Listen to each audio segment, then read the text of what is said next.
Welcome to the channel, guys. In this video I'm going to talk about my likes and my dislikes for the Porsche 718 Cayman GT4. So I'm going to get straight on with it. I'm going to talk about one of my likes, and one of my likes is the 4-litre naturally aspirated engine. It literally has power and torque everywhere. You put your foot down at 2000 RPM, it will pull, and it will pull pretty hard all the way to the 8000 RPM limiter. This being the 718 model with the bigger 4-litre engine, the power beyond 6000 RPM to 8000 is a lot more urgent than in the previous gen GT4, the 981. So that is a like for the engine. But then we'll go for a dislike, which is also kind of related to the engine in a way. And that dislike is the gearing. This is a PDK car, so it does have slightly shorter gearing. And gears 1 and 2, I would say, are good. The gearing's long in first and second, but the engine has enough power and enough torque to rev through those gears really quickly, which makes them exciting. But then gears 3 and onwards, the gearing is so long that it's not urgent enough to really enjoy it. When you're revving it in the higher gears, and of course because of the long gearing you end up doing some quite high speeds, and the engine doesn't really have the top end firepower to propel it through those higher gears quick enough. So it'd be really nice if it had shorter gearing, but I guess if you want shorter gearing you could buy GT4 RS. So that's a dislike. Mainly it does verge to a slight like that, the fact that first and second gear is so usable.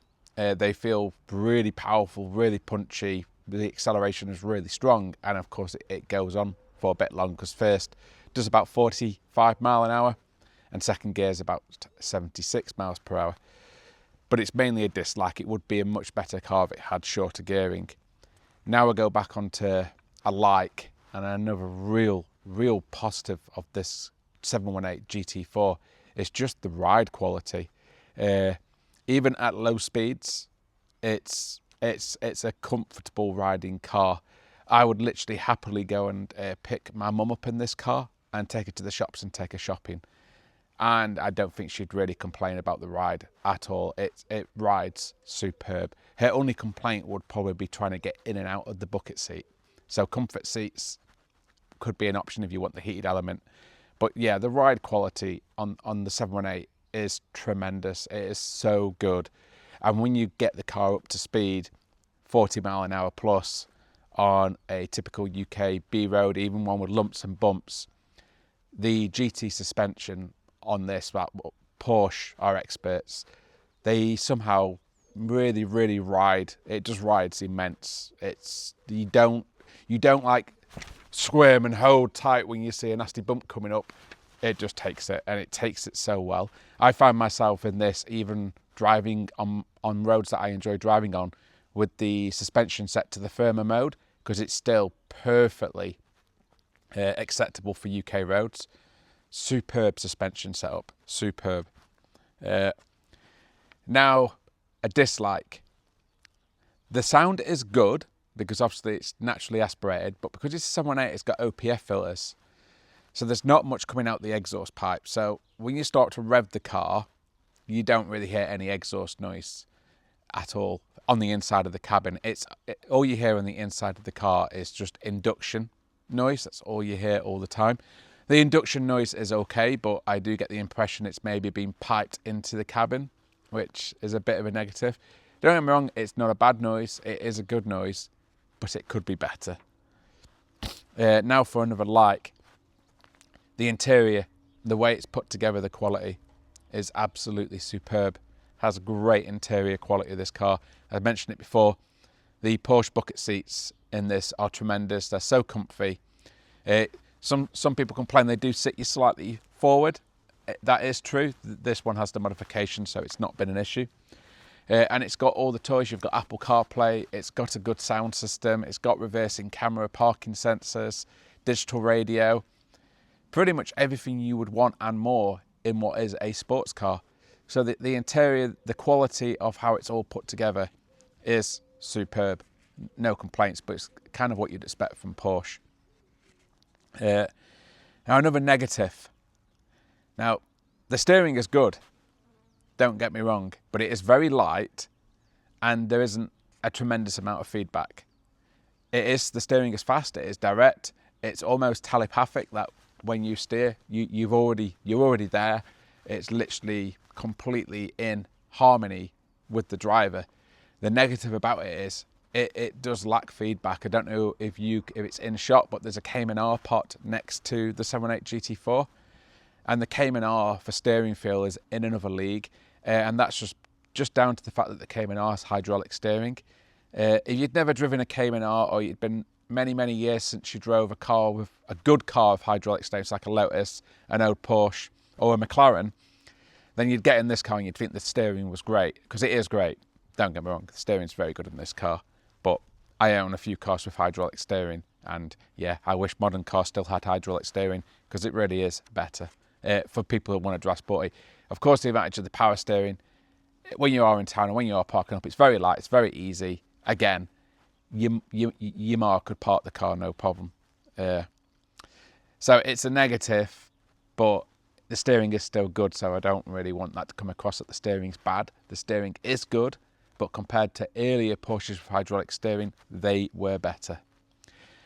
Now, another thing, what I think is a massive light with this car, 718 GT4, it is the best looking Cayman yet, only bettered by the GT4 RS. But compared to the 981, compared to the 987 Caymans, this thing looks incredible. Fantastic looking car. So yeah, no denying how amazing it looks. Another dislike, and this one's a real minor niggly dislike. If I crack my window open, I like to drive with my windows cracked open by maybe 1 inch, 2 inches. There's quite a lot of buffeting noise. I had to actually wind the window down past halfway to stop the buffeting noise. I guess it's a splitting hairs moment, this. It's a bit of a niggle, but it's how I like to drive, and I just noticed that if I keep my window with that 1 inch crack, it's really buffeting here in my ear. It's not really pleasant at all. So it's either a case of put the window all the way up and use the aircon, or put the window down past halfway or all the way down. So it's a slight negative, but it is there. And back to a positive now, the brakes. The brakes are absolutely superb. This car's on ceramic, so they look amazing. They're like mirror finish, it keeps the wheels clean, but the actual braking performance as well is superb. No complaints at all. The braking performance is incredible, massive like. Now back to a minor dislike is in regards to ceramic brakes. I always have in the back of my mind a slight worry. If I start to hear a stone flipping around in the arches or whatever, I'm thinking, oh, I hope that doesn't get caught between the caliper and the disc and ends up ruining one of my ceramic discs. Because as any owner will know, who owns a car with ceramic brakes, the discs are typically about £2,000 to £3,000 each. They're very expensive to replace. So of course, when you're driving on roads that have got a lot of gravel being kicked up, I have that worry in the back of my mind. It is minor because I've actually never had it happen. I've owned a few cars with ceramics, and though I've worried about it, it's never actually happened. I've never had a disc ruined from a pebble flipping up and getting stuck in them. But it's just a very minor dislike. Now we're on to a huge like of this car. And that massive like is the 718 GT4. It does everything, and it does everything extremely well. You can go to the shops, take your mum to the shops. It does it great. No problems at all. You can go to your favourite track day and race around the track all day. It will do that absolutely great. You take your other half for 2 weeks on a European road trip, and there's enough luggage space to cope with that and probably bring back some shopping as well. This car will destroy any road that you take it down without battering you, the occupants. It's just a car that does everything, and that is a massive like for the car. Now, for a slight dislike, of course, it's a modern Porsche. It has grown a bit in size. It is bigger than the old 997, 987 generation. And on some roads you do notice that, and you most definitely do feel it from the driver. So the car is wider, which can sometimes take a bit of the confidence away if the road is somewhat narrow. That is a dislike. And now coming on to really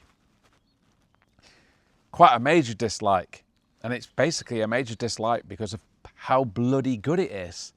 The fact it is such a good all-rounded car means that when you take it out for one of those weekend special drives, it maybe doesn't actually feel special enough because the engine in this car, though amazing, doesn't have that crazy top-end firepower of a GT3 and isn't visceral enough.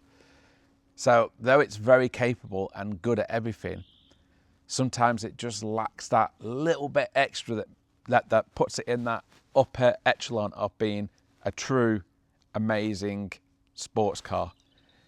And I would say it's only lacking that because it's just too damn good at everything it does. If the engine was maybe missing some mid-range torque and had shorter gearing, so it was very keen to rev out really fast, and the engine had a much more visceral noise with better exhaust and the shorter gearing, I got a feeling that actually may then become the perfect car. And as such, I guess I'm concluding this video by saying if you want the perfect GT4 but you really enjoy your weekend drives and really want that huge adrenaline rush, go buy a GT4 RS or a Spider RS, because excuse me, I suspect that neither of those will have that negative that I've just talked about at the end of the video. But if you do want a Porsche sports car that you can do everything in, go everywhere, take your mother out if you need to, or your father, and go everywhere, the 718 GT4 is a cracking all-round sports car that does everything. But if you want just something that a little bit more special, go and look at the RS product category. As always, thanks for watching. Please like and do subscribe to the channel.